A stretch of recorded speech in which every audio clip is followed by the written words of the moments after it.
اعوذ باللہ من الشیطان الرجیم، بسم اللہ الرحمن الرحیم۔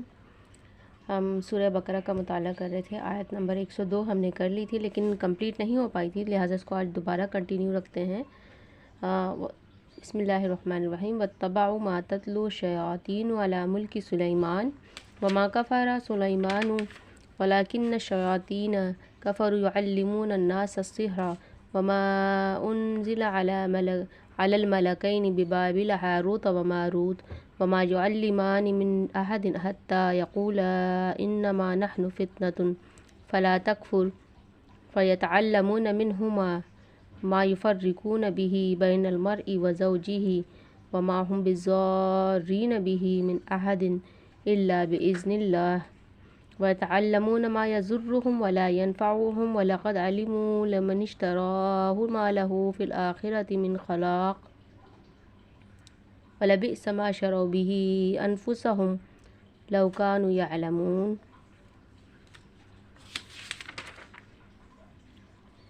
اس کا ترجمہ کچھ اس طرح ہے، واتبعوا اتباع کرنا، پیروی کرنا، اور لگے ان چیزوں کی پیروی کرنے جو شیاطین سلیمان علیہ السلام کی سلطنت کا نام لے کر پیش کیا کرتے تھے، حالانکہ سلیمان علیہ السلام نے کبھی کفر نہیں کیا۔ کفر کے مرتکب تو وہ شیاطین تھے جو لوگوں کو جادوگری کی تعلیم دیتے تھے، وہ پیچھے پڑے اس چیز کے جو بابل میں دو فرشتوں ہاروت اور ماروت پر نازل کی گئی تھی، حالانکہ وہ فرشتے جب بھی کسی کو اس کی تعلیم دیتے تھے تو پہلے صاف طور پر متنبہ کر دیا کرتے تھے کہ دیکھ، ہم محض ایک آزمائش ہے، تو کفر میں مبتلا نہ ہو۔ پھر بھی یہ لوگ ان سے وہ چیز سیکھتے تھے جس سے شوہر اور بیوی میں جدائی ڈال دیں۔ ظاہر ہے کہ اذن الہی کے بغیر وہ اس ذریعے سے کسی کو بھی ضرر نہ پہنچا سکتے تھے، مگر اس کے باوجود وہ ایسی چیزیں سیکھتے تھے جو خود ان کے لیے نفع بخش نہیں بلکہ نقصان دہ تھی، اور انہیں خوب معلوم تھا کہ جو اس چیز کا خریدار بنا اس کے لیے آخرت میں کوئی حصہ نہیں۔ کتنی بری متاع تھی جس کے بدلے انہوں نے اپنی جانوں کو بیچ ڈالا، کاش کہ انہیں معلوم ہوتا۔ اب اس میں جو ہے سلطنت کا ذکر ہو رہا ہے سلیمان علیہ السلام کی، اور وہاں پہ جو ہے جو شیاطین تھے وہ جو کام کرتے تھے وہ سلیمان علیہ السلام کی سلطنت کا جو ہے ان سے اپنا ایک رابطہ جوڑ کر وہ اس کا ذکر کرتے تھے۔ تو یہاں پہ شیاطین سے مراد دونوں ہی شیاطین ہیں، شیاطین جن بھی اور شیاطین انس، دونوں ہی یہاں پہ اس سے مراد ہیں۔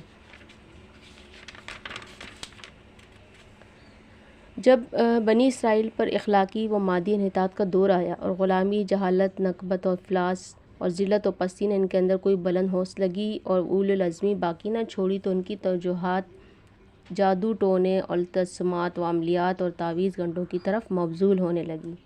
یعنی کسی بھی معاشرے کی آپ انحطاط کا یا زوال کا اندازہ جو ہے وہ اسی بات سے لگا سکتے ہیں کہ جب وہ علم میں ان کی علم میں کمی آتی ہے، تعلیم کی طرف ان کی توجہ نہیں رہتی، تو وہ شارٹ کٹ جادو ٹونوں کے چکروں میں پڑ جاتے ہیں۔ تو یہی حال قوم بنی اسرائیل کا بھی ہوا کہ وہ تعویذ گنٹوں کی طرف مبذول ہونے لگیں۔ وہ ایسی تدبیریں ڈھونڈنے لگے جس سے کسی مشقت اور جدوجہد کے بغیر محض پھونکوں اور منتروں کے زور پر سارے کام بن جایا کریں۔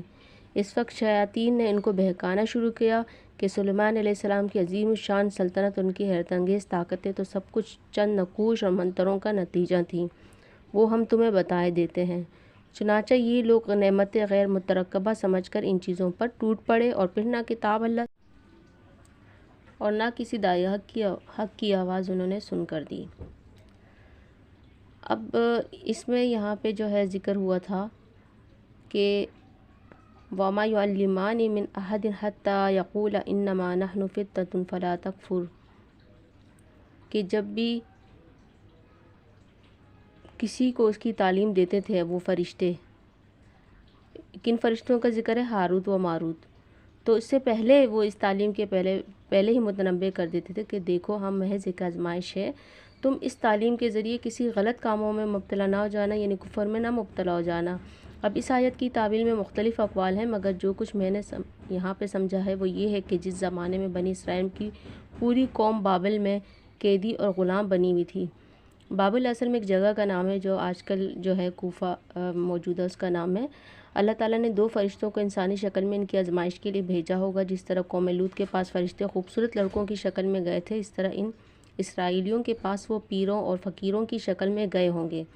وہاں ایک طرف انہوں نے بازار ساحری میں اپنی دکان لگائی ہوگی اور دوسری طرف وہ اتمام حجت کے لیے ہر ایک کو خبردار بھی کر دیتے ہوں گے کہ دیکھو ہم تمہارے لیے آزمائش کی حیثیت رکھتے ہیں، تم اپنی عاقبت خراب نہ کرو، مگر اس کے باوجود لوگ ان کے پیش کردہ عملیات اور نقوش اور تعویذات پر ٹوٹے پڑتے ہوں گے۔ فرشتوں کی انسانی شکل میں آ کر کام کرنے پر کسی کو حیرت نہ ہو۔ وہ سلطنت الہی کے کارپرداز ہیں، اپنے فرائض منصبی کے سلسلے میں جس وقت جو صورت اختیار کرنے کی ضرورت ہوتی ہے وہ اسے اختیار کر سکتے ہیں۔ ہمیں کیا خبر کہ اس وقت وہ بھی ہمارے گرد و پیش کتنے فرشتے انسانی شکل میں آ کر کام کر جاتے ہوں گے۔ رہا فرشتوں کا ایک ایسی چیز سکھانا جو بجائے خود بری تھی، تو اس کی مثال ایسی ہے جیسے پولیس کے بے وردی سپاہی کسی رشوت خور حاکم کو نشان زدہ سکے اور نوٹ لے جا کر رشوت کے طور پر دیتے ہیں تاکہ اسے عین حالت ارتکاب جرم میں پکڑیں اور اس کے لیے بے گناہی کے عذر کی گنجائش باقی نہ رہے۔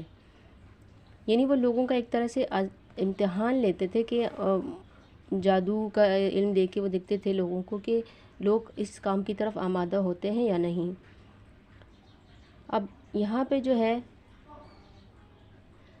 یہ لوگ ان سے وہ چیز سیکھتے تھے جس سے شوہر اور بیوی میں جدائی ڈال دیں، یعنی اس چیز کی مانگ زیادہ تھی کہ مطلب یہ کہ اس منڈی میں سب سے زیادہ چیز جس کی مانگ تھی وہ یہ تھی کہ کوئی ایسا عمل یا تعویذ مل جائے جس سے ایک آدمی دوسرے کی بیوی کو اس سے توڑ کر اپنے اوپر عاشق کر لے۔ یہ اخلاقی زوال کا وہ انتہائی درجہ تھا جس میں وہ لوگ مبتلا ہو چکے تھے۔ پست اخلاقی کا اس سے زیادہ نیچا مرتبہ اور کوئی نہیں ہو۔ ازدواجی تعلق در حقیقت انسانی تمدن کی جڑ ہے۔ عورت اور مرد کے تعلق کی درستگی پر پورے انسانی تمدن کی درستگی کا اور اس کی خرابی پر پورے انسانی تمدن کی خرابی کا مدار ہے۔ لہٰذا وہ شخص بدترین مفسد ہے جو اس درخت کی جڑ پر تیشہ چلاتا ہو جس کے قیام پر خود اس کا اور پوری سوسائٹی کا قیام منحصر ہے۔ حدیث میں آتا ہے کہ ابلیس اپنے مرکز سے زمین کے ہر گوشے میں اپنے ایجنٹ روانہ کرتا ہے، پھر وہ ایجنٹ واپس آ کر اپنی اپنی کارروائیاں سناتے ہیں۔ کوئی کہتا ہے کہ میں نے فلاں فتنہ برپا کیا، کوئی کہتا ہے میں نے فلاں شر کھڑا کیا، مگر ابلیس ہر ایک سے کہتا جاتا ہے کہ تو نے کچھ نہ کیا۔ پھر ایک آتا ہے اور اطلاع دیتا ہے کہ میں ایک عورت اور اس کے شوہر میں جدائی ڈال آیا ہوں۔ یہ سن کر ابلیس اس کو گلے لگا لیتا ہے اور کہتا ہے کہ تو کام کر کے آیا ہے۔ اس حدیث پر غور کرنے سے یہ بات اچھی طرح سمجھ میں آ جاتی ہے کہ بنی اسرائیل کی آزمائش کو جو فرشتے بھیجے گئے تھے انہیں کیوں حکم دیا گیا کہ عورت اور مرد کے درمیان جدائی ڈالنے کا عمل ان کے سامنے پیش کریں۔ دراصل یہی ایک ایسا پیمانہ تھا جن سے ان کے اخلاقی زوال کو ٹھیک ٹھیک ناپا جا سکتا تھا۔ تو یہ تھا آج ہماری آیت نمبر 102 کا ترجمہ اور اس کی جو تفصیل تھی وہ میں نے آپ کے سامنے رکھی ہے۔ آپ لوگوں کو یہ ویڈیو پسند آئے تو اس کا فیڈ بیک لازمی دیجیے گا اور اس ویڈیو کو زیادہ سے زیادہ شیئر کریں۔